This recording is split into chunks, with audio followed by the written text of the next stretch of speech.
Good morning, everyone. I want to welcome each one of you to our second Interlibrary Lending Interest Group webinar. And thank you all for attending today's meeting. Without forgetting to welcome our speakers for today, Prof. Maria Frahm-Arp from the University of Johannesburg, Tonia Jackson from the Development Collab, Lynette van Niekerk, Koketso Tladi, and Soretta du Plessis from Sabinet. I am Maria Mtsweni, the Chairperson of ILLIG, and I work at the University of Pretoria. Regarding the house rules, I would like to ask you to mute yourself and turn off your videos. You are more than welcome to write your questions on the chat if necessary. I have a few announcements from the Liasa Office. The Liasa Annual General Meeting will be held from the 4th to the 7th of October 2022 at the Radisson Hotel and Conference Center, Gauteng. The Liasa conference theme is Against All Odds, Resilience of Libraries in a Post-Truth World. The conference will be in person as well as visual. Our ILLIG AGM will be held on the 8th of September 2022 from 9 to 11 in the morning via Zoom. All other interest groups AGMs are between 7 and 16 September 2022 and will be also held online. Online registration for conference closes 12 September 2022. I would like to invite all paid-up members to register. Our today's webinar theme is The Beginnings and Endings. Our first speaker is Professor Maria Frahm-Arp from the University of Johannesburg. Prof. Maria Frahm-Arp has been the Executive Director of the Library at the University of Johannesburg since 2018. Before joining the library, she was the Vice Dean in the Faculty of Humanities at the University of Johannesburg and a professor in the Religion Studies Department. Maria is the member of Association of Commonwealth Universities Research Support Committee, the Sabinet Board, SunLeague, and on the Europe, Middle East, and Africa Board for OCLC. She is deeply involved in promoting digital transformation in a way which she enables people to flourish and colleagues in the library community find fulfillment in their work. Her topic is the long and interesting road ahead for ILL. Over to you, Professor. Thank you so much, and lovely to be here, and thank you very much for the invitation to be with you. Can you see my screen share? Yes, we can. Okay, super, and it's set on, sorry, the right setting. Yeah. Yes. Good. All right. So, colleagues, this morning I want to look at the long and interesting road ahead for ILL. So you can see from my title that I don't think ILL is ending. I know stats are going down, but I think there is a lot of interesting work ahead.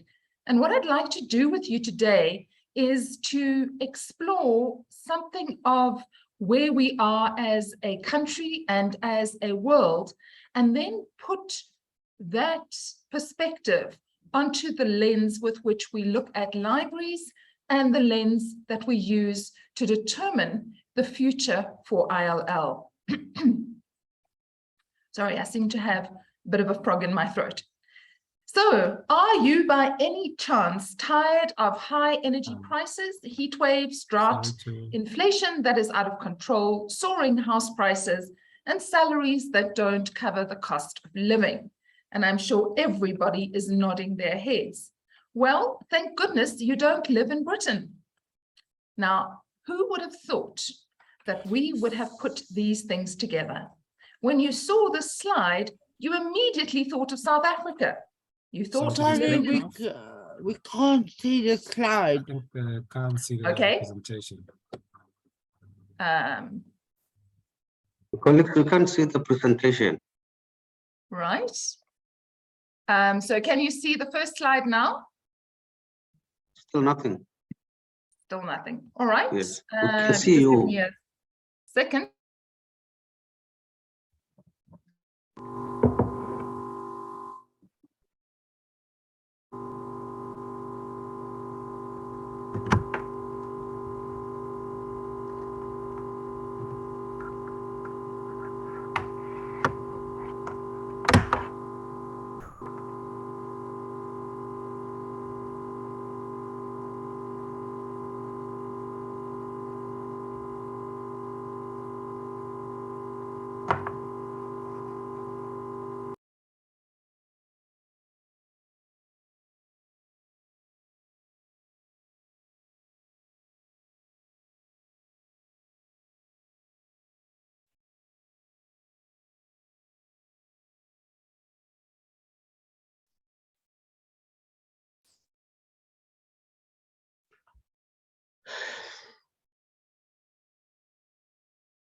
Now, colleagues, we seem to have lost the guest speaker.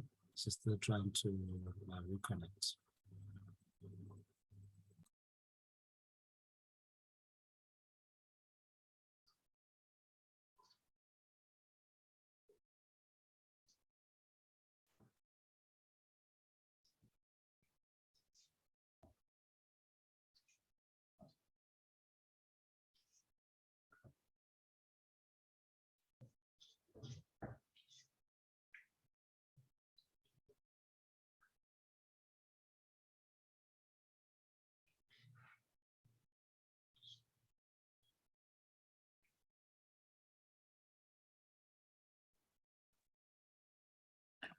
Right, sorry about that. We seem to have lost power, and I could hear people were saying they couldn't see the presentation.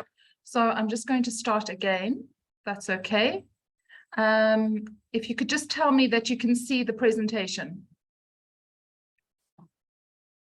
No, we still can't. No, we are not seeing any presentation.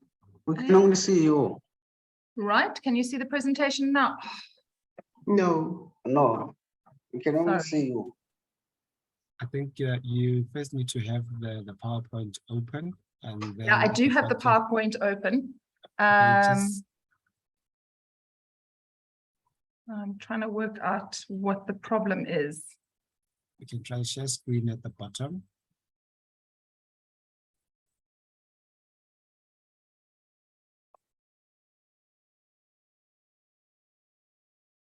There we are. Now we can see it. Yes. You can just put it in presentation mode and we are good to go. Right, so you can see the presentation. Yes, we can see it now. Right. And if I move to the next slide.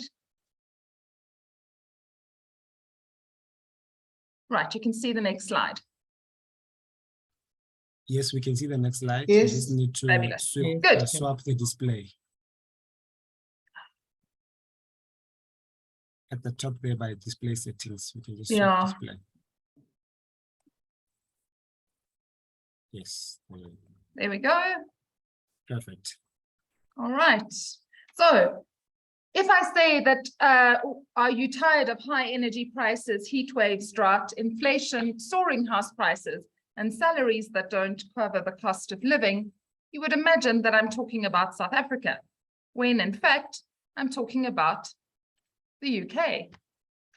So the world that we're living in is changing profoundly in ways that many of us had not expected. And there are a whole bunch of things we didn't see coming.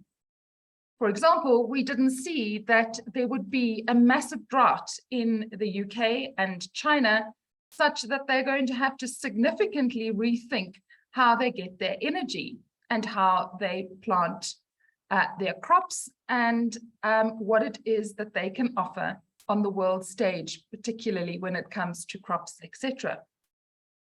One of the other things we didn't see coming was the kind of end of globalization.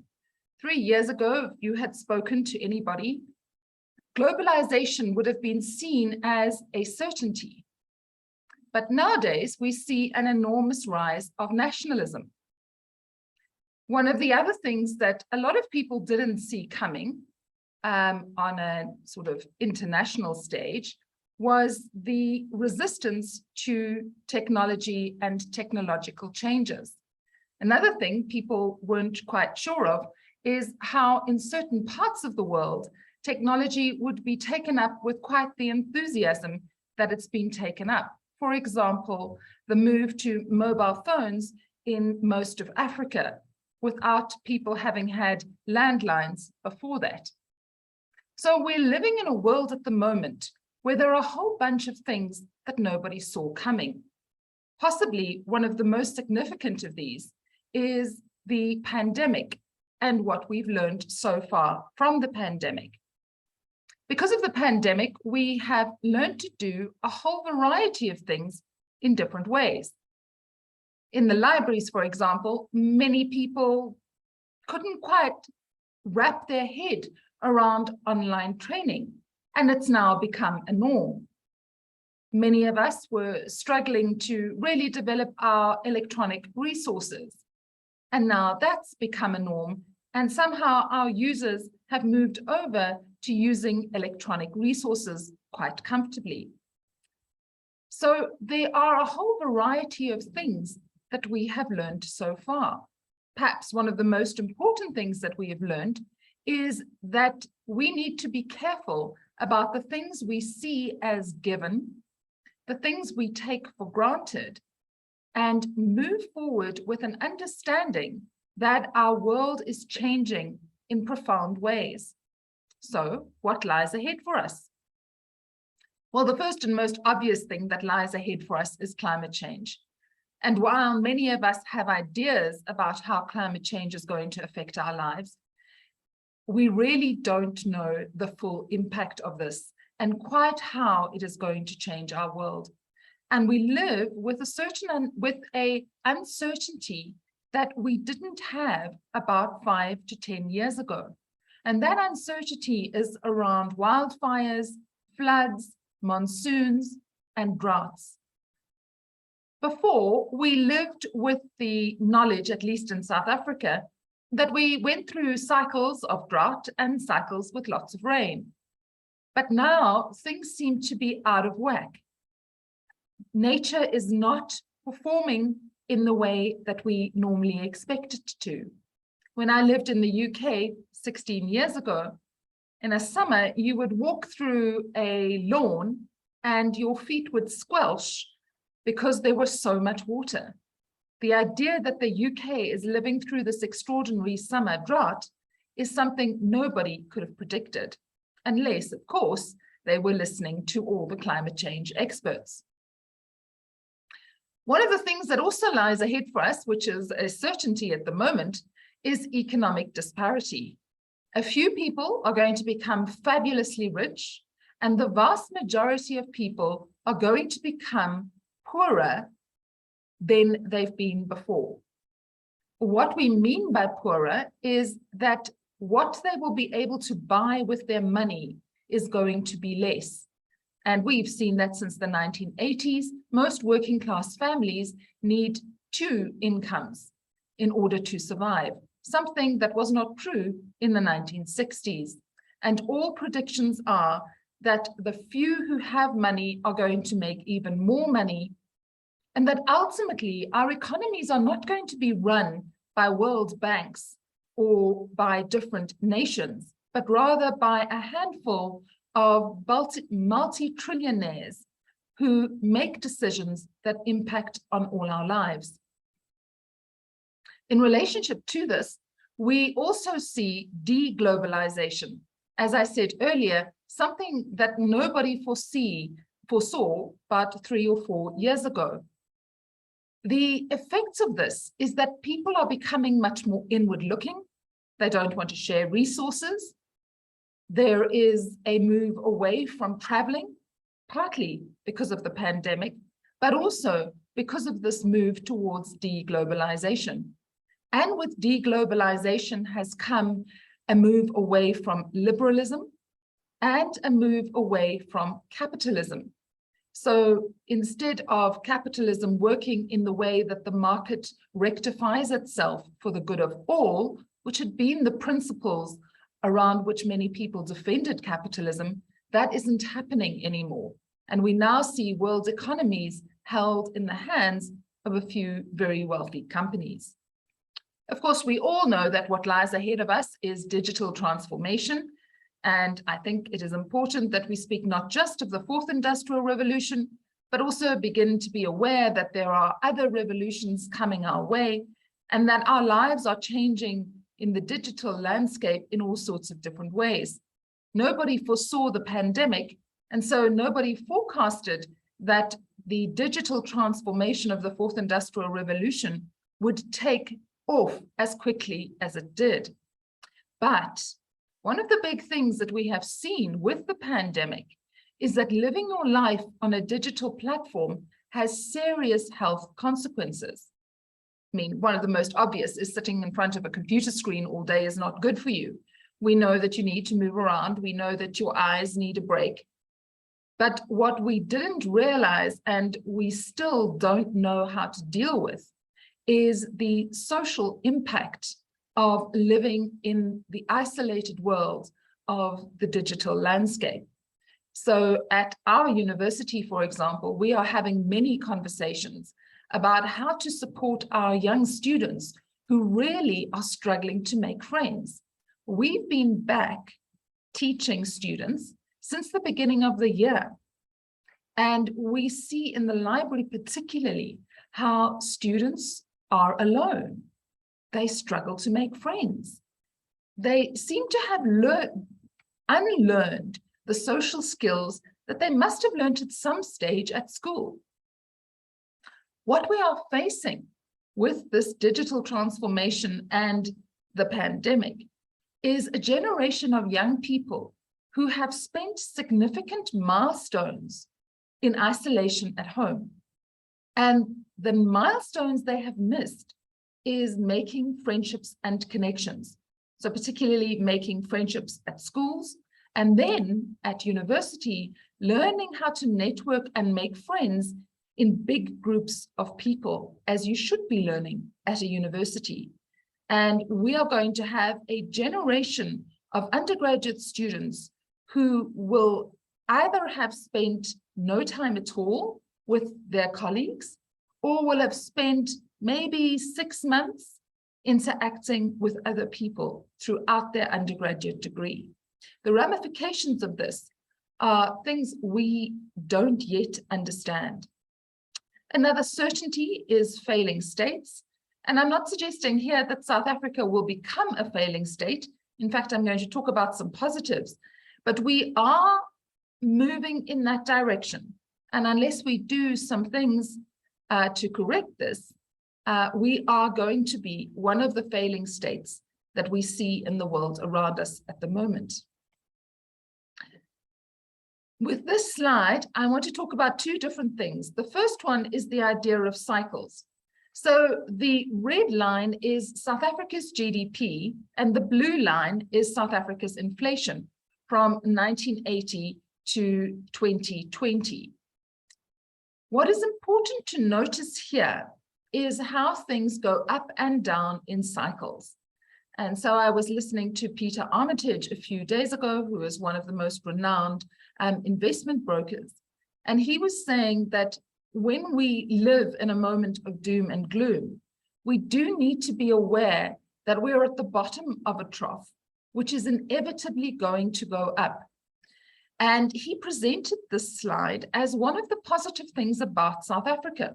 And he does this for the reason that you will see in the 1980s and early 1990s, our inflation rates were very high in comparison to our GDP. And now our inflation rates are more in line with our GDP, which is good for the everyday consumer.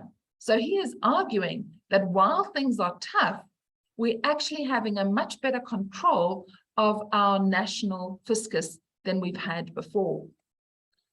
Peter Armitage also talked about 3 different things that we have in South Africa, which are really positive. We have sun, we have people, and we have passion. And I thought I'd share these with you because when you look at the global picture, it really is depressing. But I wanted to start with that image of the UK because we so often think that it is better overseas. The grass is greener somewhere else. And actually, the reality at the moment is that the grass isn't greener anywhere else. It's not greener in China, it's not greener in Europe, it's not greener in America, and it's not even greener in Australia. So we are in South Africa, and we live in a world where there is a lot of tension, conflict, uncertainties, etc. But we live in a country where we have a variety of different resources. The first one is sun. We all enjoy the sunshine, but this very sunshine that we have is also one of the things that is going to be very positive for us. We can harness it as renewable energy, and we are making inroads into this, albeit a bit slow. The other great advantage we have in South Africa are our people. Amazing, dedicated people like yourselves that are moving this country forward slowly. It doesn't always feel like it, but we are. And then the last is that we do have passion. I'm amazed when I listen to France 24 Radio, Deutsche Welle in Germany, and the BBC, how much people overseas complain about their difficulties. Yes, we complain about things in South Africa, but we're very good at making a plan. So Eskom is failing us, but we're all putting in solar panels. Yes, they are slow. Yes, they are expensive. But we have an attitude of making a plan. We have a passion for solving problems in South Africa that you don't see everywhere else in the world. And so we do have resources. We do live in a very beautiful part of the world, and we can harness a new future for ourselves. As Peter Armitage says, we're probably at the very bottom of the negative trough, and things will go up. So where does this leave libraries, and how does it affect libraries? The first one that you're all very aware of now is automation. And automation is coming, and you know how in your environments, things like Tapasa, for example, do make a difference and make work easier.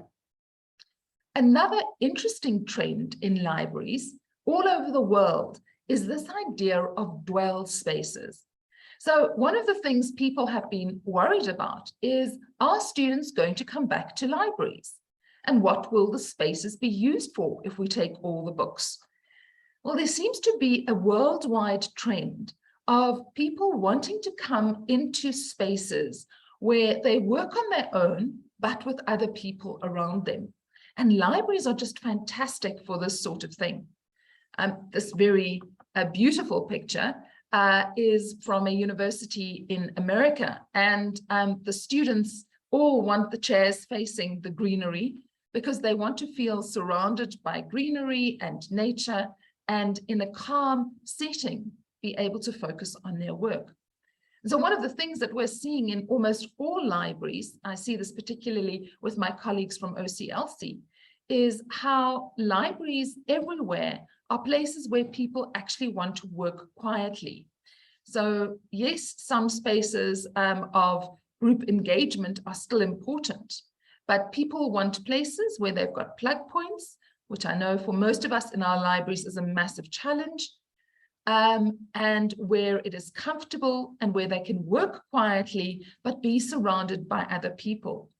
Another thing that's really interesting is this idea of libraries as safe spaces. So this is why people refer to them as dwell spaces, because you do more than just study here.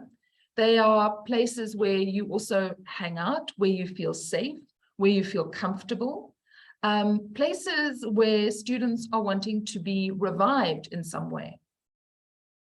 And so talking about revival, there is an amazing movement throughout the world looking at literature as a form of healing.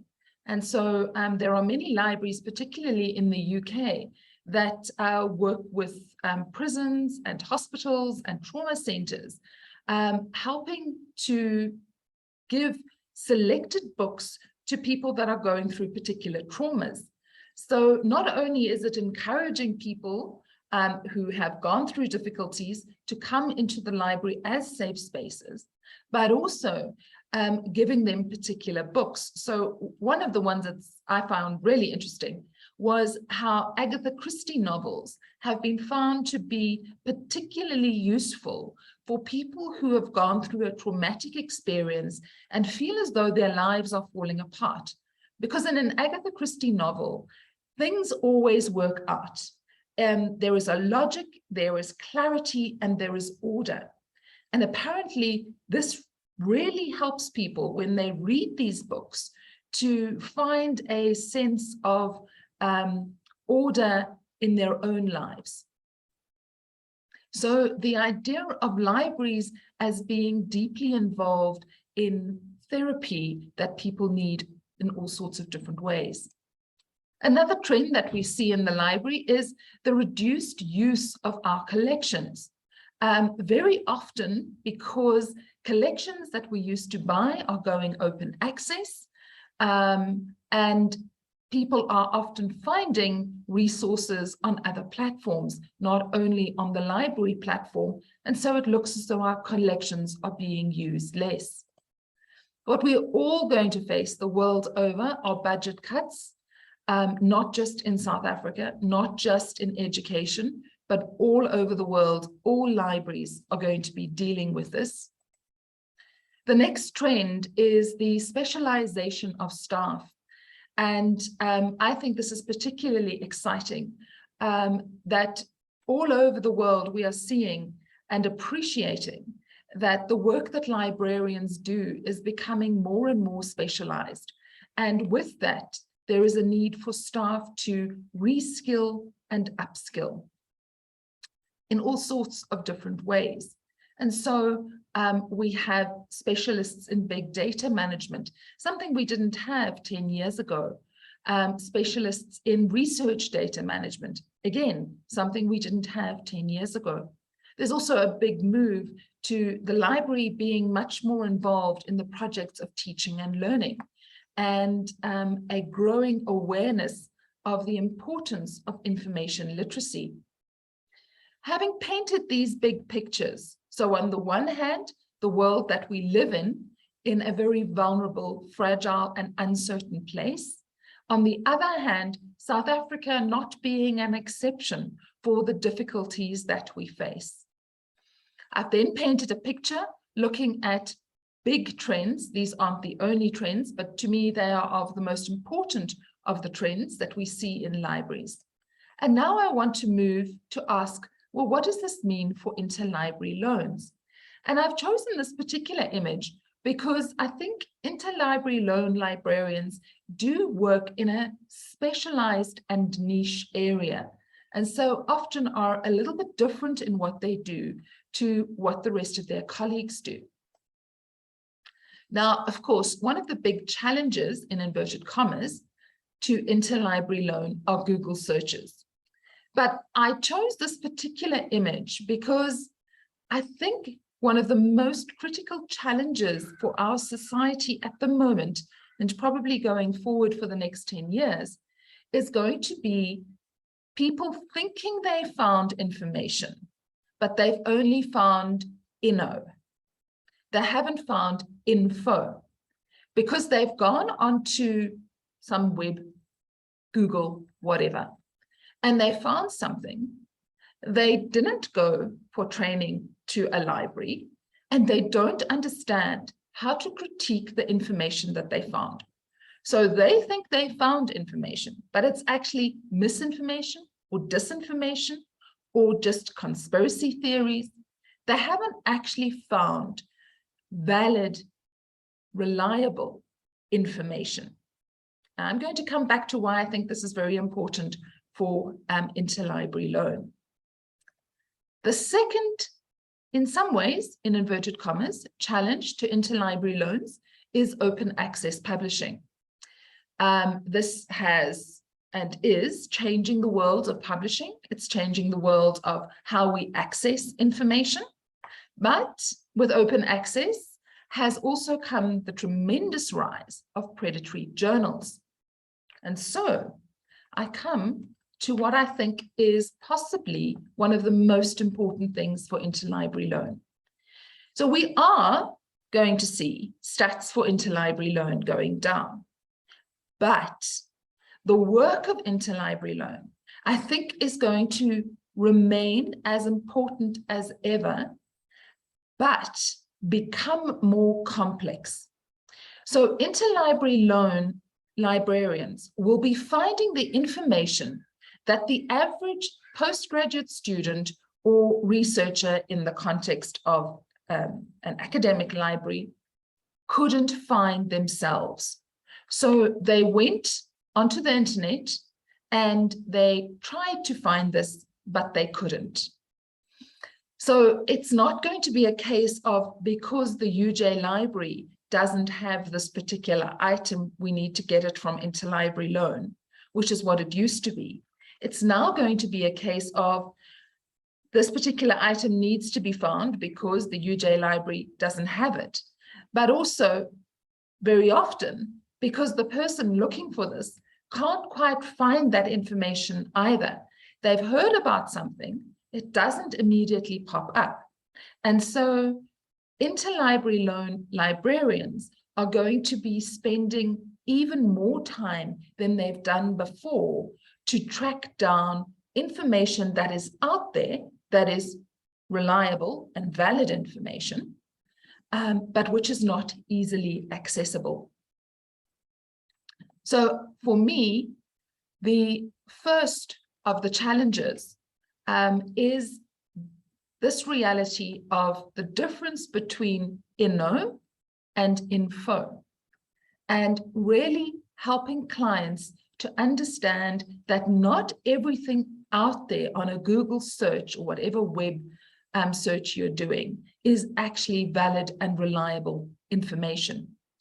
The second, in the open access world, the difficulties of predatory journals, and predatory journals are very often invalid because they don't go through a rigorous peer review process. And because of open access, where you can pay for article fees, people pay these journals to get their articles up, but it's not a properly reviewed process. The third, so in this process, also the work of interlibrary loan librarians will be to help people understand that is this quality open access information that you're finding or something from a predatory journal. Then the complexity of the work. And then the next thing that I would like to put on the table is we are going to see budget cuts in all our universities, schools, public libraries, etc. And how do we share electronic resources? So we've been good at sharing our print resources, but I think we need to do two things in a much more systematic way. The first one is we need to think about a countrywide collection development so that we, within our own country, get access to the biggest range of relevant data and information. But we also need to be having very critical conversations with publishers so that we are able to electronically share resources in a way that they have blocked up till now. And then I think there is going to be even more dependence on international collaborations. Rest of the world coming to us, particularly for our Africa collections. And while this sounds like something we've always been doing, and we have been doing, we're going to be doing this in the context of a world where library budgets are being cut for everybody, and in a world where there are moves towards nationalism, inward looking, not sharing resources, not sharing information.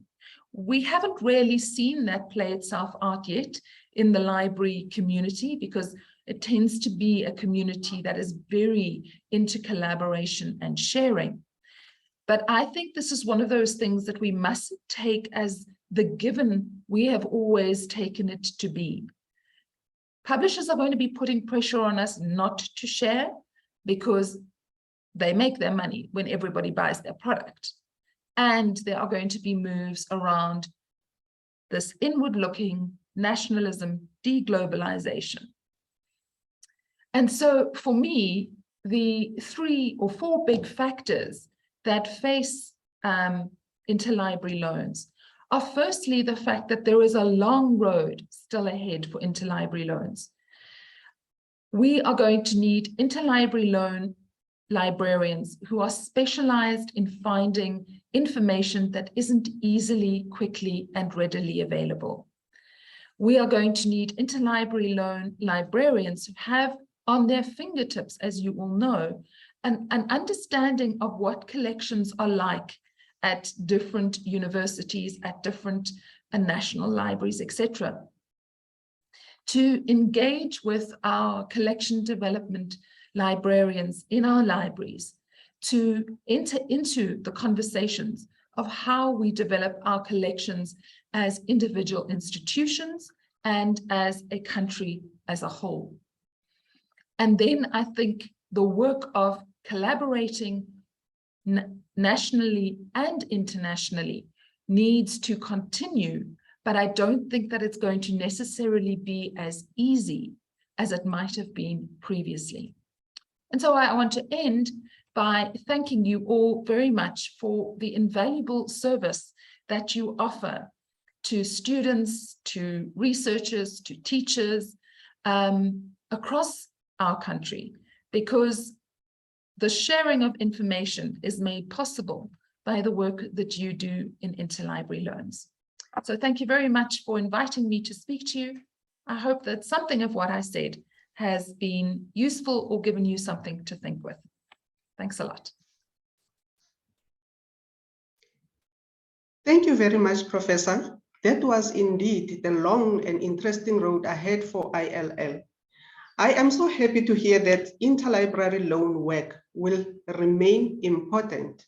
Thank you again, Prof. The second part of our webinar, we will be addressed by 3 speakers from Sabinet: Lynette van Niekerk, Koketso Tladi, and Soretta du Plessis. Their topic is Learn how smart fulfillment features can save you time. Over to you.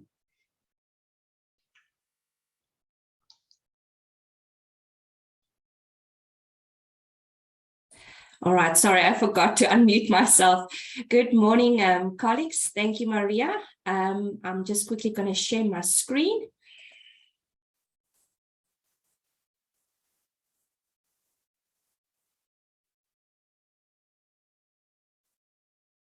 All right, you should all be able to see my screen right now. I'm just going to stop my video. All right, good morning. Me and my 2 colleagues, Soretta and Koketso, are very happy to be part of this virtual event, because it's events like this that helps us as an ILL community to share information and to stay connected. So we would like to spend the next couple of minutes talking to you about how smart fulfillment features can help you to save time. You might have noticed that OCLC is very much focused on smart fulfillment, because obviously it helps you to save time in order to get, whilst processing your lending request, in order to get the items to your users quicker. So we are going to look at the following features today: real-time availability for ILL, automated request manager, smart lender strings, and the express program. I would now like to just have a look at the following video to see how we can give your library that edge.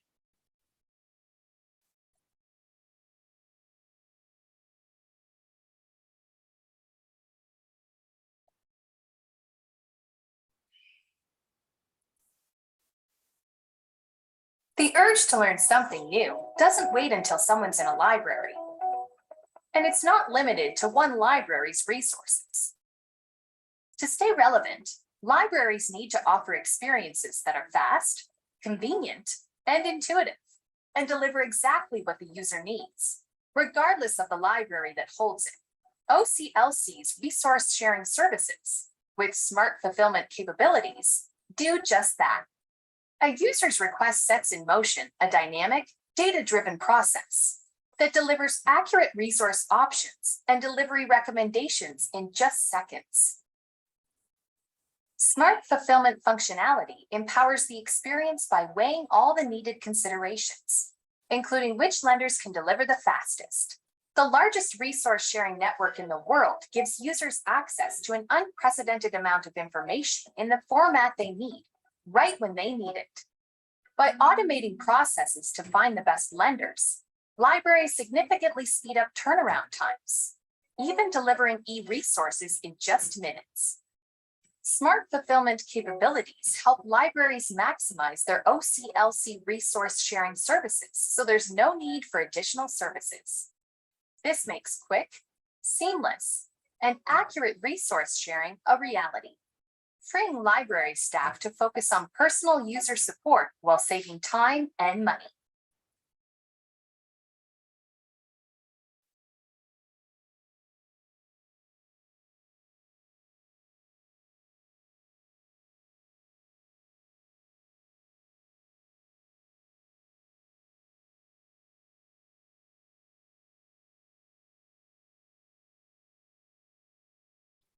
So in the past, real-time availability was only available for WorldCat Discovery users as well as for WMS libraries. But with this latest initiative of OCLC, your real-time availability is also now available for other library management systems, including your Wheelchair ILL as well as Tipasa. So what is real-time availability? Real-time availability connects your Wheelchair ILL or your Tipasa service to your library's local catalog to determine whether a requested item is available. If an item has an OPAC status of unavailable, the system would automatically respond no to that lending request.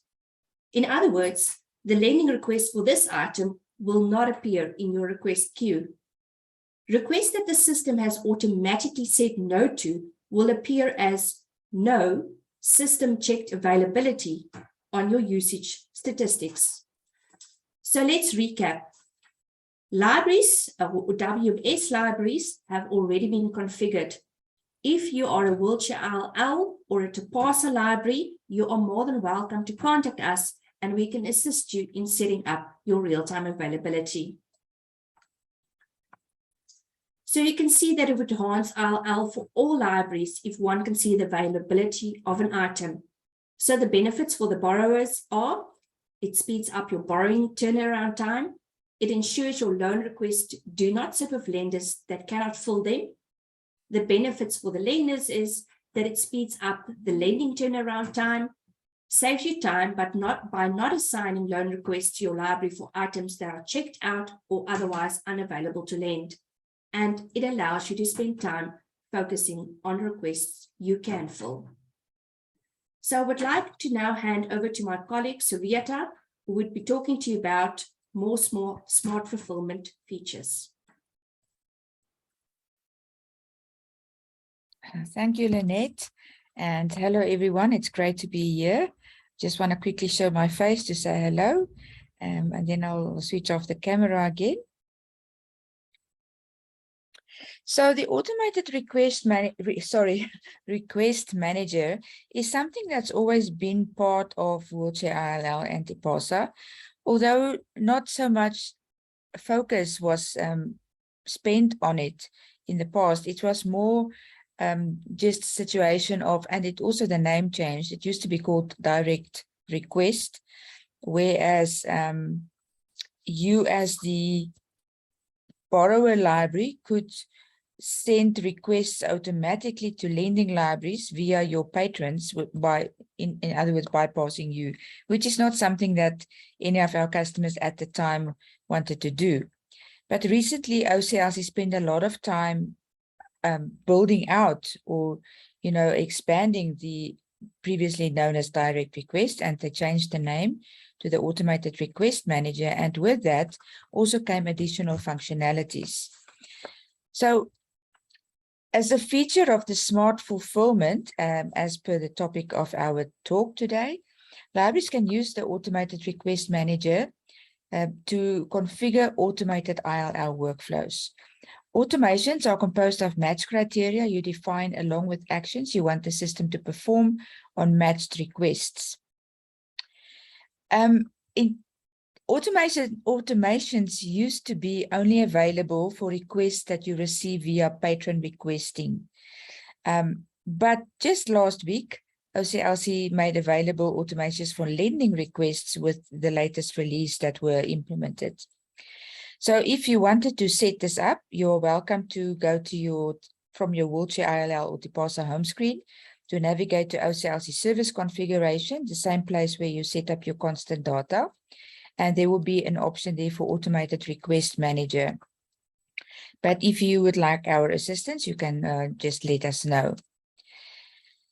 So automations are combinations of matches, in other words, what the request should look like that come in, actions, what the system should do with the request, exceptions, when you do not want these actions to occur, and all automations must have a priority. So it will always take the one with the priority 1 and then work down the list of the automations to find the correct match. Thank you, Lynette. So in terms of borrowing, automations can be set for the following match criteria. Now, borrowing means you must get this request from your patron via WorldCat Discovery or First Search. And this is what we used to call in the old days pre-request.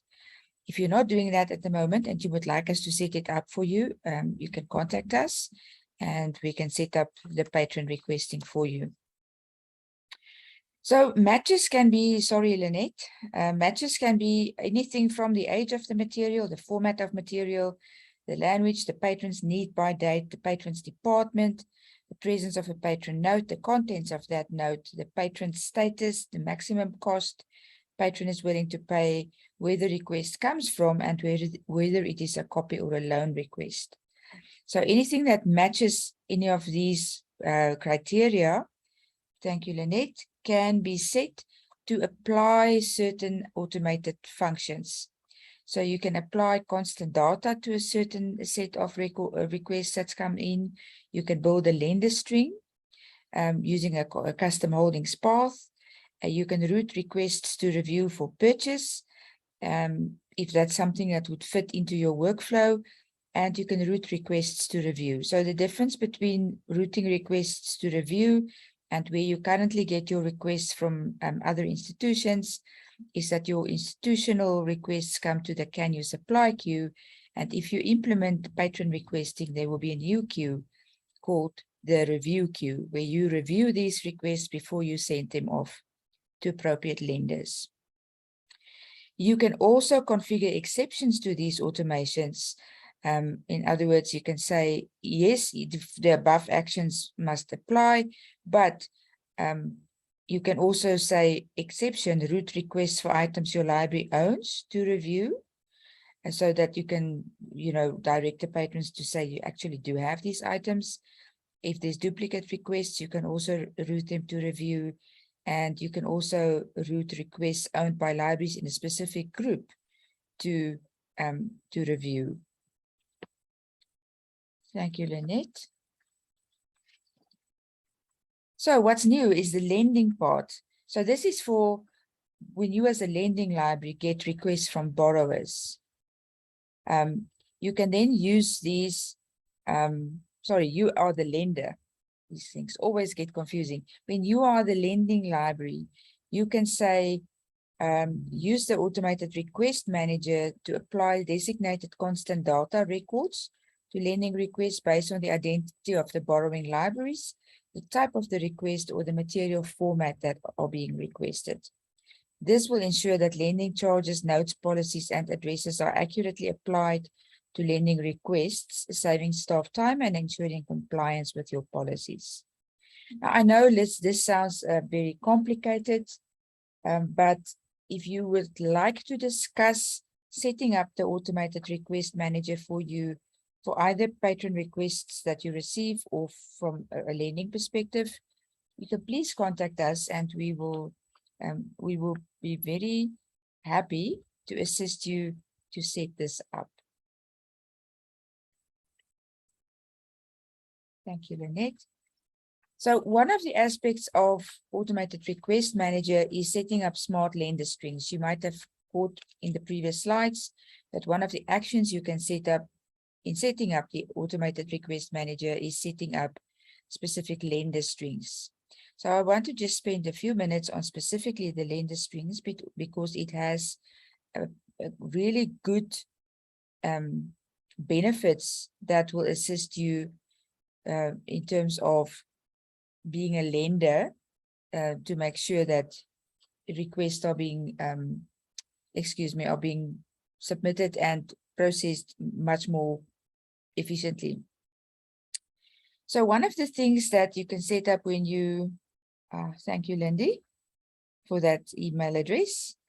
So smart lender strings are smart because you can bypass basically any libraries that would deflect your requests, libraries that are not licensed to full electronic resources. In other words, if they have set up deflection policies that will say that we can't supply these electronic resources via ILL, then those lenders will not be in your lender queue.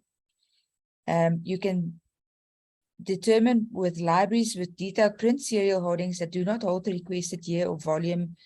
In other words, if your user is looking for volume 1, number 10, in a print serial, and you specifically look for that, and some libraries in your lender string don't have that specific volume, it will be excluded, those libraries.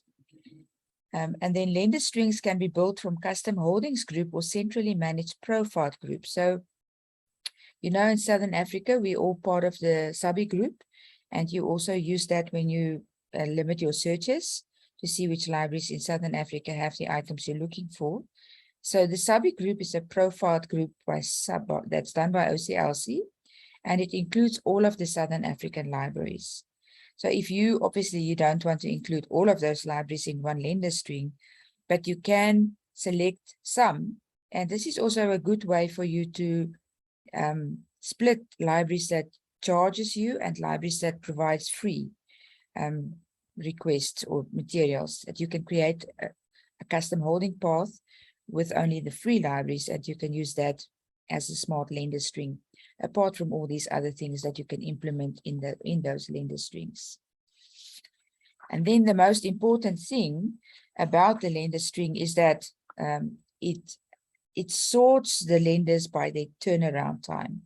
Now, Kuketsu is going to talk to you a little bit about turnaround time also just now, but in other words, whichever libraries remain in your lender string, it will be sorted according to the libraries that functions the quickest. In other words, that delivers the fastest, whether it is print or electronic resources. And that's another incentive for interlibrary loans to really speed up their processing time, because the more they speed up their processing time, the more requests they will receive. Thank you, Lynette. So if we quickly just look at 2 testimonials of libraries that have implemented the automated request manager, if you still need a little bit of persuasion, we can look at the following 2 user success stories. So the first one is saying, for us at the College of St. Benedict and St. John's University, where we use Tipasa, the automated request manager is a great way to keep our ILL department moving along, even if our staffing schedules have changed, said Nicole Reuter, their Access Services Manager. Nicole set up the automated request manager with 2 basic automations, one for copies and one for loans. The automation works really well with her library's pre-existing partnerships, including the group of Express LVIS, which are libraries very interested in sharing libraries they use for copies, and 3 mini-text groups they use for loans. These are kind of the groups that I mentioned just now earlier, where you can set up automations for specific groups of libraries. It's also good if you want to set it up for a consortium, maybe, and send your requests first to those libraries. So she also noted time savings. Now that we've increased our automation, we spend much less time reviewing each ILL request. The automated request manager is fairly easy to set up, and you can get as complex or as simple as you want. And then the second user success story we would like to share is from the St. Charles City County Library, which set up one automation for audiovisual materials and another for books using the automated request manager. I found that setting up automations was definitely worth a few hours of setup time, given the hours we saved in staff time, said Laura Barber, the Interlibrary Loan Paraprofessional. In the last year, we've saved an estimated 152 staff hours just by using the automated request manager and from not having to deal with those requests individually. That's a saving of almost 3 hours of staff time per week. So we would really like to encourage you to have a look at the automated request manager, especially the smart lender strings. And like as per Lindy's chat, in the chat, she posted the email address that you can use. And you can just drop us an email and we will get in touch with you for assistance, as well as for the setting up of the real-time availability. Thank you, Lynette. And with that, I will hand over to my colleague Kuketsu, and he will take you through the rest of the presentation. Right. Thank you, Lynette and Soretha. My name is Kuketsu, and I will be taking you through the last part of the presentation. It's only a few slides remaining. I will have my video off as I take you through the slides. Thank you. Right, we are excited to remind you of OCLC Express program, which is one of the smart fulfillment features. Some of you already belong to this exclusive group, so well done if you are already part of this exclusive group. It's an achievement. So what is the Express program? The Express program enables digital resource sharing among a select group of libraries via the Worldshare ILL platform that have turnaround times for lending copies of 18 hours or less. Participation is open to libraries using Worldshare ILL or TIPASA. By participating in the Express program, libraries commit to an 18-hour turnaround time for copy requests to ensure the program is beneficial for all participants. The OCLC resource sharing team regularly reviews turnaround times, contacts participants not meeting the program expectations, and adds or removes participants so that the goal for the program is always maintained. Participation in the Express program ensures that you benefit from the quick turnaround time for digital materials. So currently 15 libraries in South Africa are participating in the program. It is good to see OCLC Express libraries proudly displaying their Express delivery badges on their social media pages, in their signatures and also on their websites. So keep up the good work. Thank you, Lynette. Remember, if you want to know what your current monthly turnaround time is for lending copies, you can go to your usage stats and review your lender activity overview report or the lender transaction level detail report. They are highlighted on the presentation. If you do not have any lender stats for the month, this will not reflect on your list of available reports. You will also be able to quickly see your library's average lending and borrowing turnaround times with the new turnaround time dashboard, also presented on or shown on the next slide. So here is an example of how the turnaround time dashboard looks like. This dashboard will display on the Worldshare ILL and TIPASA homepages. You can always see it below the homepage. When you enable smart fulfillment capabilities like real-time available and automation, you can watch your turnaround times improve also on the dashboard. All right, so on the next slide, we now give you tips on how to improve the turnaround time. So check your lending efficiency, the resource sharing lender reasons for no report. In Excel, filter your reason for no column, identify top reasons, and make needed adjustments.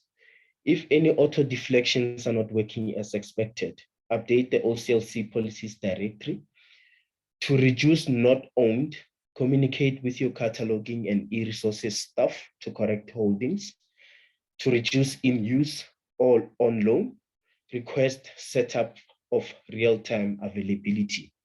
The turnaround time dashboard also can help you improve your turnaround time because you can follow weekly turnaround times quickly and easily see the impacts of workflow changes.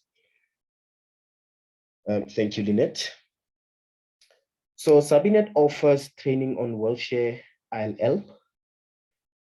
You can register for a session on our corporate website under training and support. As shown in the slide, you can see that is just an example of how you can register for a training. The training is being done online and is from 9 o'clock in the morning until 3 o'clock. It's a full day training. We also sent you the recording of the session afterwards. You are also able to download the ILL manual from our website. Apart from that, you can contact us or contact our support team for any support-related inquiries or questions. Thank you, Lynette. You can also access the OCLC Community Center for additional training resources. You can find a link to OCLC Community Center under the quick links on the ILL homepage. You are also welcome to ask us any questions if you have around the smart fulfillment features. And we also have our support team, which is always ready to assist with any questions or any difficulties. That is the contact details and also the telephone number to reach out to us. So thank you everyone for your time and giving us your ears on the presentation. That is all that we had for you today. Thank you. Lynette, Koketso, and Soreta, thank you very much. If most of our libraries can use the automated request manager, most libraries' turnaround time will be excellent. We really need to think about these smart fulfillment features. Thank you again.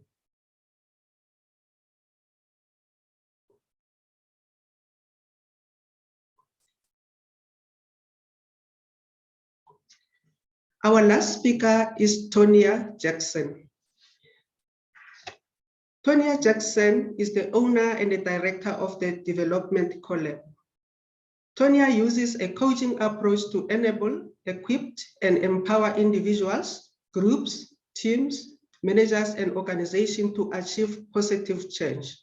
She collaborates with a number of different partners on various initiatives, and her intention is for everyone she encounters to love who they are, what they do, and how they bring that to the world.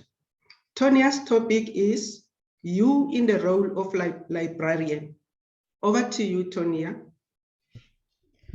Thanks, Maria. We've been sitting for an hour listening to some amazing presentations. Thank you so much for inviting me into your world this morning. I'm just wondering if anyone else would like a quick coffee break before we start. Maria, would that be possible? Can we take a 5-minute comfort break before we come back and settle down for this last portion? Yes, that will be fine. Great. We can take 5 minutes break. Stretch please. your legs, go to the loo if you need to, go and get some coffee, and I'll see you back here at 10 past 10. Thanks. Thank you.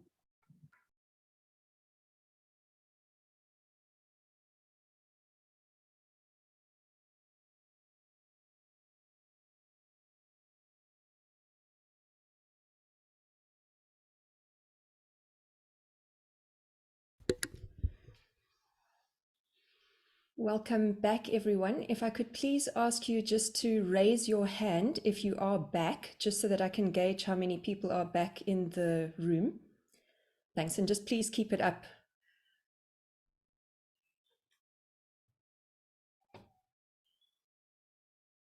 I think everyone's slowly coming back. Let's just give it another minute.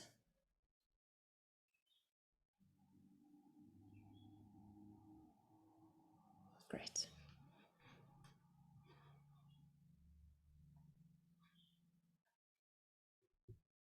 All right, I think we can get started. Thank you, everyone. Please, could I also confirm that you can see the presentation? You're welcome to lower your hands again. Yes, we can see the presentation. Great. All right. And you're seeing it in the right mode. Okay, good. Yes.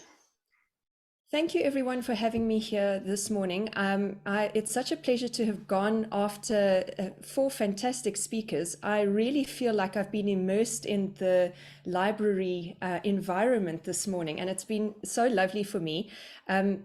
I have always loved libraries, and when I first got asked to speak, I realized I needed to find out a little bit more about what a modern library looks like. You know, I have these memories of quiet spaces and the smell of books, and things have evolved quite a bit, and it really highlighted it again this morning, just seeing those presentations. I loved the sense of possibility that was really created this morning. And then at the same time, I noticed in the chat that perhaps some of you are feeling that it's the value and the acknowledgement of that is not always the same, depending on the institutions that you work in and perhaps your personal circumstances.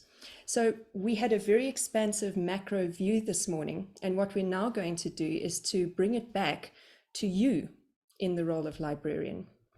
And perhaps a slightly shorter focus that we're going to look at this morning. I'm really encouraging you to reflect a little today and think back to March 2020, when things really started changing and the catalyst change was really coming through, and the amount that we've really been pushed forward in the last 2.5 years. So we're going to look at a horizon of really March 2020 to today, August 2022, and we're going to use those as 2 bookends. I'd like to invite you to really just relax in the session, grab a piece of paper and a pen, and please feel free to use the chat as well. It would be lovely to hear from you as we go through this. And what I'd like to know and really get curious about, and what I'm inviting you to get curious about, is what is your story? So there are many volumes that have been written in your life during this period of time, and many chapters within each of those volumes. And some of those we might want to open and have a look at, and others we really just need to put on the shelf right at this stage. So I'm wondering what that was about for you. Loving the theme of beginnings and endings, and inviting you to spend some time with this this morning. So the first question that I have for you is, what were the gifts for you during this period of time? And if you have a look at perhaps what happened right at the beginning, March 2020, and then as we moved through this middle section and came to the end, which is where we find ourselves now, perhaps the gifts were different. And gifts could mean massive challenges that you overcame and really put you in a better place now. Things that you loved during this period of time. So let's think about each one of those in turn. Let's start with that question about, well, what did you love? And I'm going to encourage you to put things in the chat if you'd like to share with your colleagues. I'm seeing that somebody said they can't hear me in the chat. Are you able to hear me now? Okay, all right, perfect. Okay, so what did you love? So I know that when it first started, I loved coming home and kicking off my shoes to do my work. And then with time, I loved how the garden bloomed and I could spend time outside. I loved meeting my colleagues in different ways, the cat walking across the keyboard. One of my colleagues' daughters did a cartwheel into his head during quite a serious meeting that we were having. I loved that aspect of moving into technology as people were getting used to it and how things could work in a remote environment. And then there was that period of time as we started going back into perhaps a hybrid work environment, or for many of us actually going back into an office environment. And really that Re-entry, it was not the same as it was at the beginning though. So what was it that you loved? I'm going to just pause for a moment for you to think about that.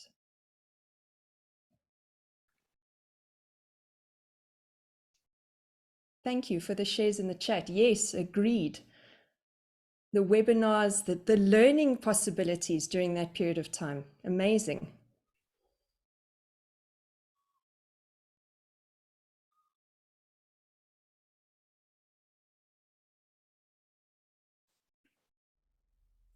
If you're feeling shy to put things in the chat, I'm hoping you're making a few notes for yourself wherever you are.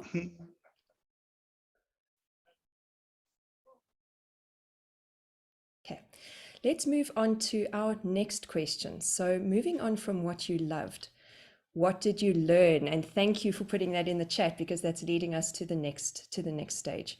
We've spoken a lot today about the advancements in technology during this period of time. We were really catapulted into a new world. No matter where you were, whatever your work was, things changed quite dramatically. And it also gave us the possibility of working in a different way. So what was it in particular that you learned? What really stood out for you?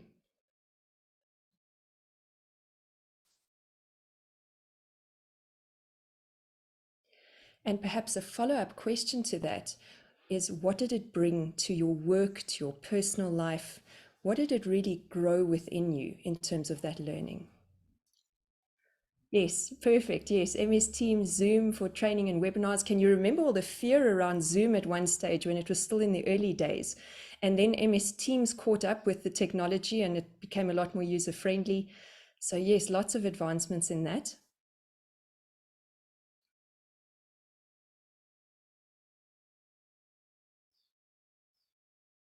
Awesome. Let's consider our next question. Yes, absolutely. Thank you for that as well. As people, we're adjustable. Absolutely. We didn't even realize how adaptable we could be until we were actually forced into that situation. And I think some of us really surprised ourselves. It was really lovely to meet that part of ourselves that we didn't know before.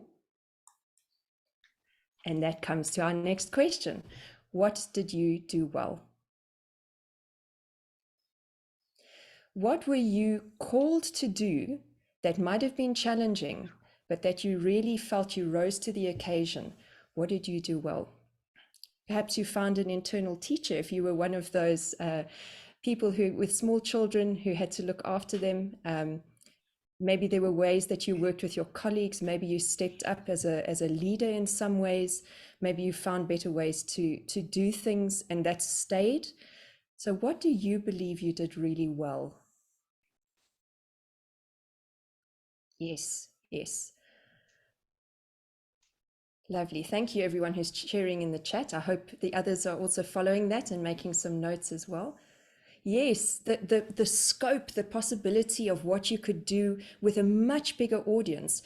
And what I've also found in my own work is that the participation is so much better. People are more easily able to attend meetings, conferences, learning. The possibility of doing it in your own time. A lot of the learning on demand was also really wonderful. And then also these interactive sessions with a much wider audience. So really exciting in terms of what could be done, and also discovering how you could put your talents and your strengths to new use. And then my last question in terms of what were the gifts was, what challenged you? So as I said at the beginning, sometimes a gift doesn't feel like a gift right at the beginning or while you're going through it. But what was it that really challenged you during this period of time and perhaps pushed you to grow in a certain way or to move? Yes, yes, collaboration with colleagues and around the institutions, absolutely. We were challenged initially in terms of how we would get this done. It was so foreign to many of us, and amazing what we could do there.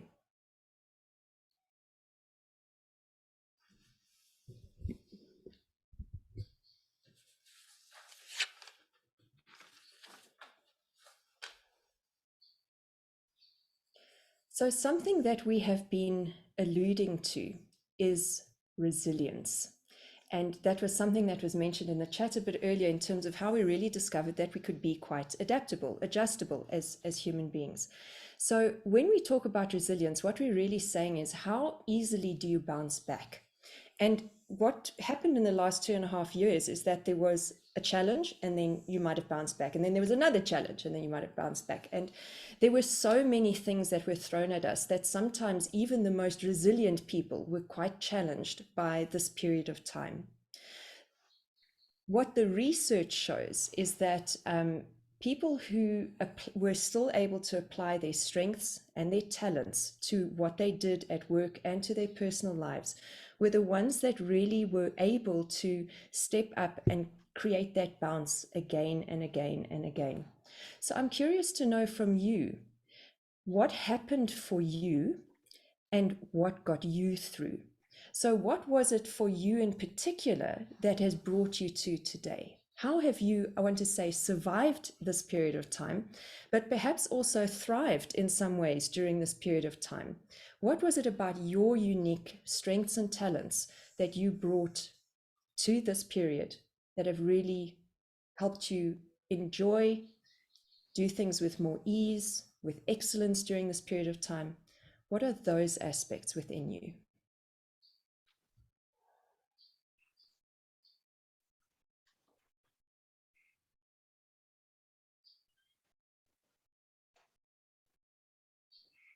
I'm picking up on some of the items in the chat that were there earlier on as well, that I think I missed one or two of them.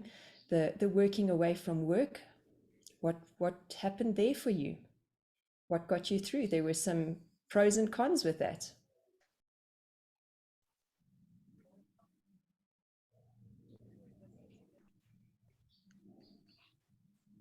What happened for you there? Okay, the real resiliency.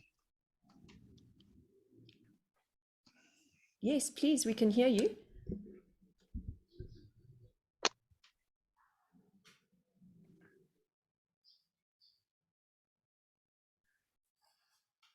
And Caesar, we heard you and then you disappeared again. Sorry.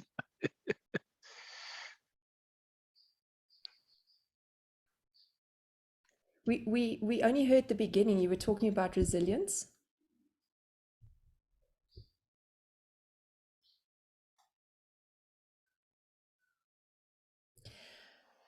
Some lovely things coming up in the chat as well. The optimism, taking the challenges as they came. Now, not everyone can do that. You know, that adaptability and that innate ability to do that is something that's quite unique. And it's really your blend of unique skills and talents that would have brought that along. Some people felt forced to learn techniques, but then rose to the occasion. Yes, the resilience there in terms of being able to adapt, staying positive and professional in all the ways that you can. And I love how you've said that, because sometimes it's really quite tough to do that, right? You're just plunged into this new situation and you're expected to still be positive and professional and to just bring your best self. And sometimes best is different on one day to another day. So in all the ways you can, I like that. Lovely. Okay, so let's just take a step back and think about the world of work during this period of time. So if you think about stress, and I just want to put this little line up at the bottom here, some stress is actually a good thing. So when we're feeling a little challenged and we're going for a goal, or we're striving for something new, we're implementing a new program, that can be a very exciting, very good opportunity for us in terms of thriving. The challenge, though, is that sometimes you can reach a level of fatigue. And once it goes over into that sense of exhaustion, and possibly even further into a sense of anxiety, panic, and breakdown, overload and burnout became quite prevalent during this period of time. I wonder if that happened for some of you, where really the impact of working in a new environment and so much change just really took you beyond what was a good situation in terms of your work, and possibly also in your personal life. Stress is not only about work. On the flip side, if you look here at this green area, being very laid back and fairly inactive is also not great from a productivity contribution perspective. It might feel really great to feel like you're on holiday for a while, but then for those who found that in their work, that there was really so little to do that they had to find other things to keep themselves busy, and it was too laid back. Then coming back into the workplace was really challenging. To come back into this optimum stress level, having to deliver again against goals and deadlines and, manage your work, and come back in and want to be motivated to do things again, that's also quite a tough transition. So really what you want to do is to find yourself here in this yellow area where you experience enough challenge, enough of a goal, enough of a drive to really deliver at your best, and not be too casual in terms of things or feel like it's just too much. And I'm also wondering if you just reflect on this as leaders for some of you in your organizations, what that meant from how you manage staff, noticed mental health of your colleagues, of your teammates, and what the impact really was for you during this period of time. Let's have a look at some of the chat. Lots of pressure, and exactly the supervising of homeschooling, and there was just so much that we were trying to juggle during that period of time. Great that I'm also seeing there was great support from colleagues working closely with other divisions in the library. And again, I want to come back to that sense of your strengths. So if you're really strong in terms of relator strength, so you're somebody who likes working with people, you have a good network, you've got a good close social circle, and it's different for different people. Some people like bigger groups, some like smaller. If you were able to leverage that during this period of time, you probably found that you were doing better than perhaps some of your colleagues were. Those who were, extroverts, like being around people, and then found themselves just on their own at home, it was really, really tough there. And on the flip side, those who were pushed to have to do so much with other people and really just needed a little bit of downtime also struggled during this period of time. So I'm lovely to hear the amount of support, though, that's coming through in the chat. So I'd like to bring us back to where you find yourself today. We've done a little bit of reflection on that stretch of the bookshelf in the middle, but I'm curious to know now, sitting here today on the 26th of August, where do you find yourself? And I just want to pop up another slide to make it a bit easier for us to reflect on this. So again, and I pointed to some research earlier, I am both an integral and strengths coach, and I believe very firmly that if you are doing what you do best and bringing the skills and the strengths and the talents that are really within you to everything that you do, you can live an absolutely thriving life. And there are a number of areas that are quite important to balance in terms of a thriving life. So this is a work conference that we're in today, and we are talking about the work scenario, but I'm also curious to know, in terms of your social situation, what happened with your friendships, and where do you find yourself today? Colleagues, friends, communities that you're a part of. From a financial position, how are you feeling? Physical, mental, home. And I'm going to go through the other categories in a moment, but what I really want you to do is just take a moment and draw this on a piece of paper and just reflect on each one of these 6 areas and consider how fulfilled you are feeling in each one of these areas by rating from 1, which is really not great, I need to do a little bit of work here, to 10, it's the best it's ever been. So on a rating scale of 1 to 10 in each of these areas, how fulfilled are you feeling in these domains of your life? So physical could mean your health. It could mean your physical activity, your physical well-being. And it could also mean that there might be something specific that your body is needing. So it maybe needs a little bit more strength or flexibility or agility. What is it that you're finding in terms of where you are now? I know that the move to remote work over this period of time meant that I sat a lot more than I did previously. And so my hip flexors, if you know where those are, they connect the bottom of the body to the top of the body, really tightened up. And I've always been quite a flexible person. So that's something I've had to actively work on to get back. And then a big one is mental well-being.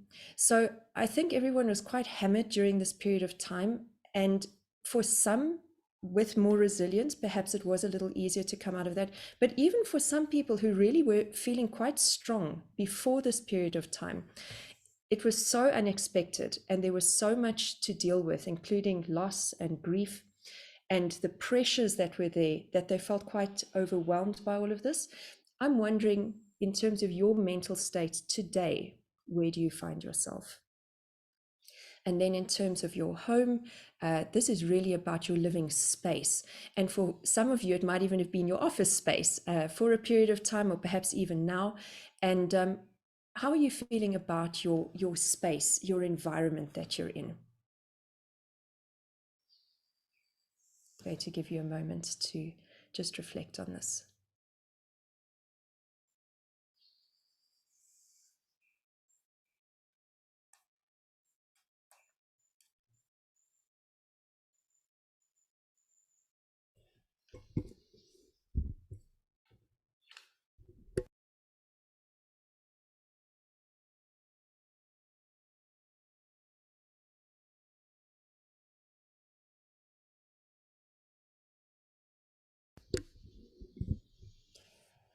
If you're finding rating any of these areas a little challenging, I want to encourage you to not just think about it, but maybe feel into it a little bit. So bring a little bit more of the heart into it. And perhaps for some of you, you work more from your gut. So go with that. Go with your instinctual response to this rating.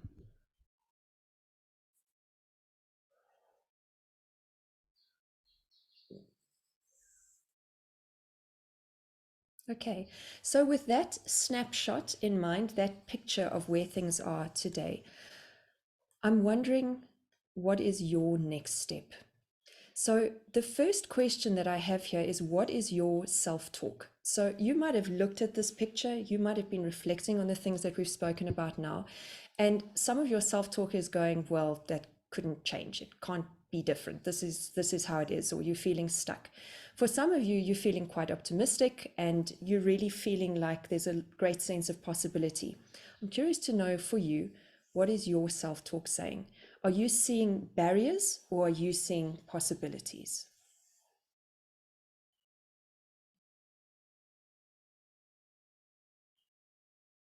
Thank you in the chat as well. We're actually going to come to that as well, in terms of some of the barriers that are there. Absolutely, boundaries are one of the things that we're quite stretched and challenged.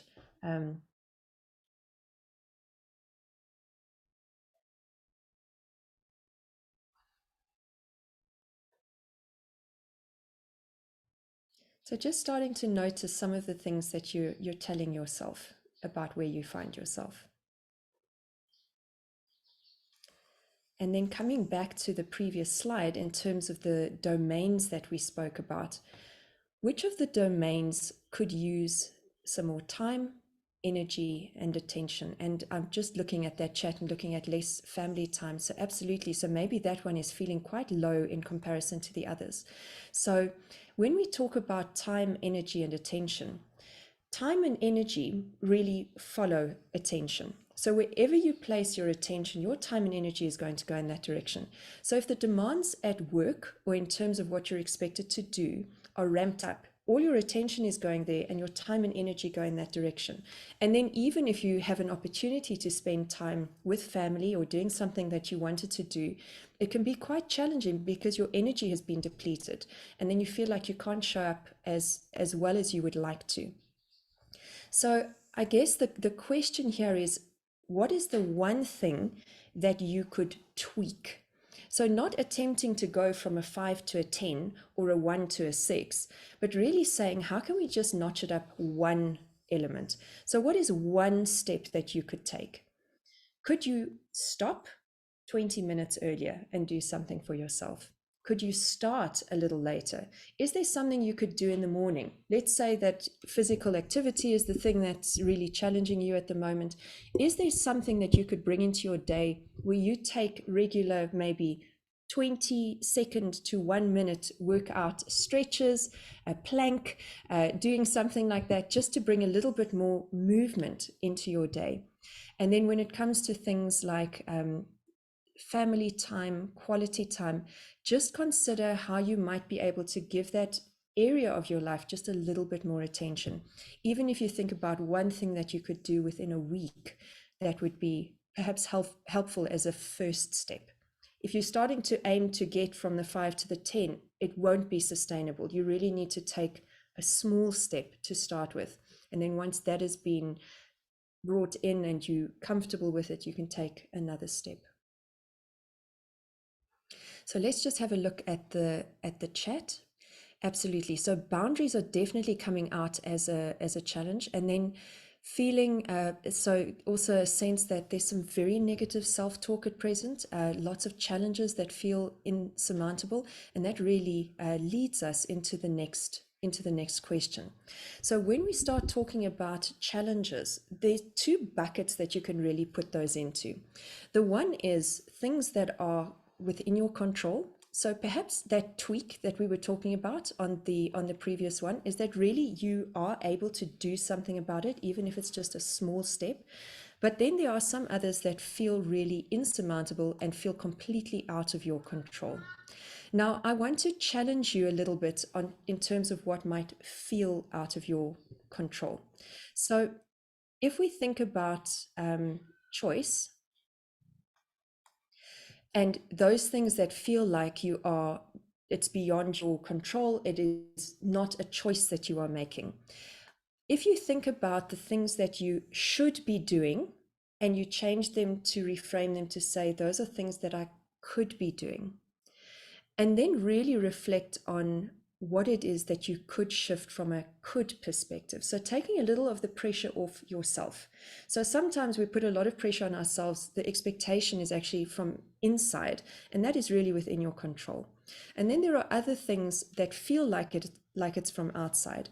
So how do we start shifting that part of things? And I'm not sure that in this morning session we'd be able to shift all of them, but really just to give you some thought, some things to reflect on this morning. So when we think about things that we choose, really what we have is a decision that we're able to make and a consequence. So I'm just going to use a silly example that, if you decide not to pay your taxes, there's going to be a consequence. So it might feel like you don't really have a choice, but actually you could just not pay your taxes. But that really is not a desirable outcome. That's not something that you want as a consequence. Or perhaps, you pull your children out of school. Okay, that's a choice. Are you going to send them to school? Or are you going to school them at home? But there's a consequence to that in terms of how they're going to be educated, the effort that's involved from your side. So, there's always choices, and then there's consequences. And if you look at your work situation, often the work situation really feels like you don't have as much say in it. But I really want to encourage you to reflect on what is it that you feel really is outside of your control. And is it truly outside of your control?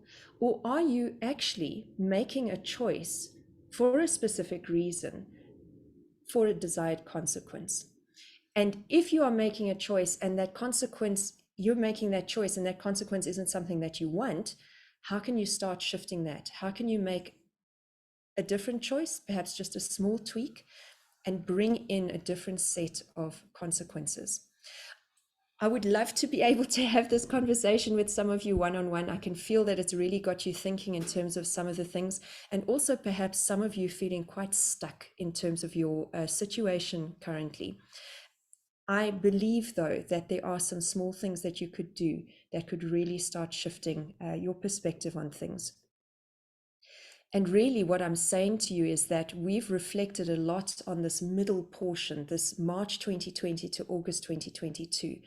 But the next chapter, the next volume, everything beyond that bookend that we looked at the beginning is still unwritten.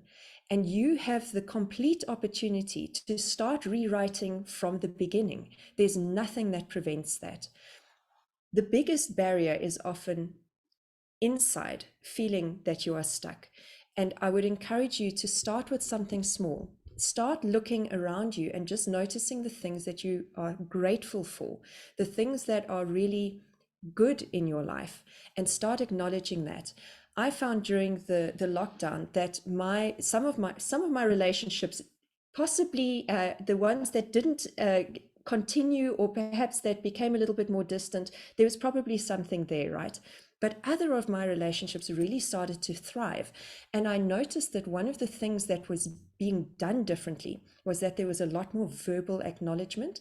So I'm also inviting you, if there's someone that you haven't thanked in a long time, someone that you haven't recognized or acknowledged for the role that they play in your life, or something that they do that you find great value in, please go and do that. And just start taking note of how that might shift things in your life. So there might be a lot of negative self-talk at the moment. There might be a lot of things that are weighing on you. I'm encouraging you, even if it's just once a day, to notice something that went your way, and then see what that does for you as a start there. Yes, that appreciation from colleagues and family to be more motivated in all parts of life. It can be so powerful, that recognition. And I'm encouraging you, as you give it out, you'll also see that it starts coming in. So as we start closing the talk for today, really what I wanted to leave you with was this saying from Dr. Wayne Dyer, that when you change the way you look at things, the things you look at change. And that can be positive or negative. So today I'm really encouraging you to open the possibility. There were some amazing possibilities mentioned right at the beginning in terms of the way that things are evolving and how you could be a part of this change and this evolution. And I'm wondering also from a personal perspective, what are the things that perhaps just giving it a different, or looking at it through a different lens, might have quite a big impact on your life. I would like to just allow a few moments for questions. If there's anything that you'd like to share or talk about or ask me, please feel free to do that. I'm just going to mute quickly while the helicopter goes over my house.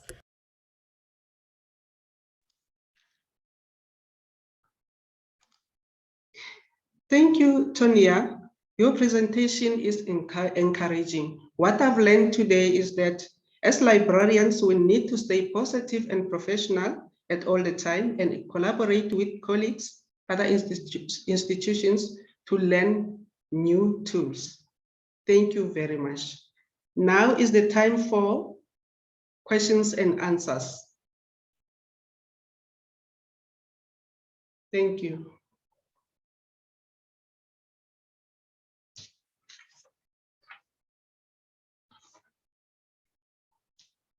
Is there maybe any questions, answers?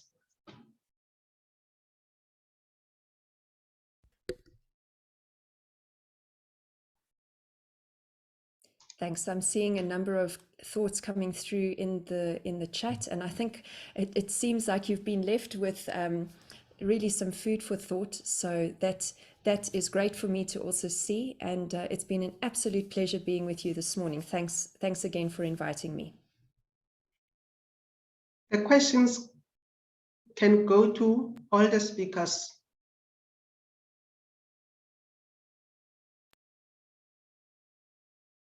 Any question from any speakers?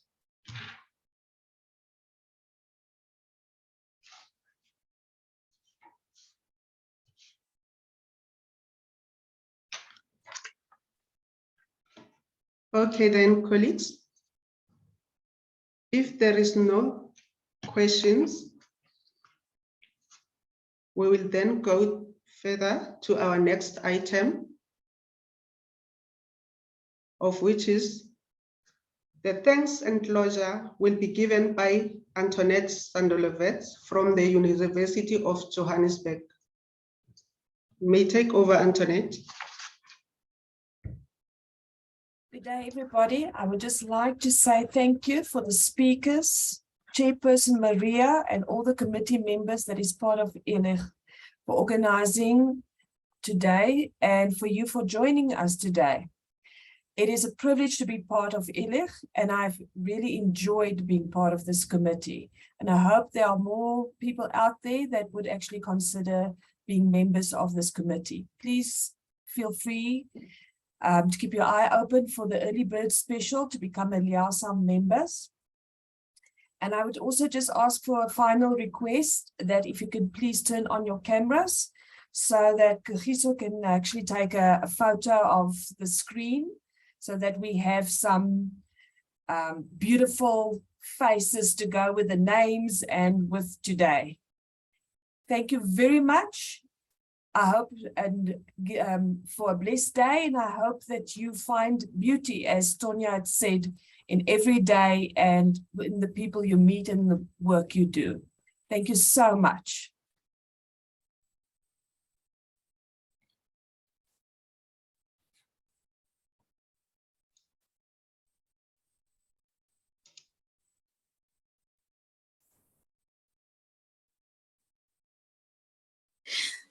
Thank you. You may all show your faces. Show your faces.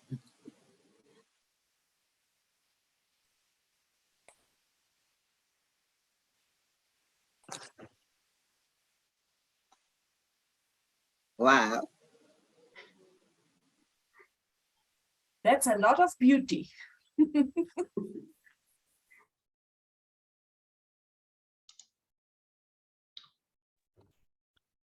I think we are sorted. Thank you very much.